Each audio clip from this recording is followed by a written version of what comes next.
झालं पाहिजे, कारण का ते रिकन्स्ट्रक्ट व्हायला भरपूर वेळ जाईल. पर्यंतचे होणारे प्रयोग असतील, कारण का बालगंधर्व हे मध्यवर्ती पडत, त्या मध्य भागात येऊन बालगंधर्वाचा प्रयोग करणं पुन्हा म्हणजे बालगंधर्व हे समीकरण आहे. त्यामुळे ते नक्कीच रिन्युएट झालं पाहिजे.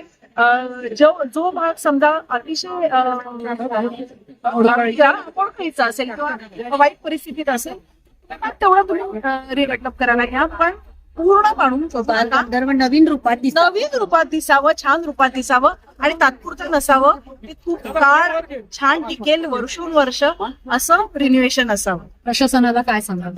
प्रशासनाला हेच आहे मनापासून विनंती, म्हणजे आता हा प्रश्न जरा अडचणीचा टाकतील तरी पण कलाकार नक्की विनंती करीन की आपण बालगंधर्व जसं आहे सवलात उभा आहे ते रिन्युएट करा, खूप छान रिन्युएट करा. वर्षोनवर्ष इथे आमचे प्रयोग व्हावेत, खूप चांगल्या आतल्या सुखसुविधा असाव्यात. थोडासा स्टाफ तुम्ही वाढवा जेणेकरून आतली स्वच्छता देखील तशीच राहील आणि जी बालगंधर्व नाट्यगृहाची परंपरा आहे ती तशीच पुढे जोपासली.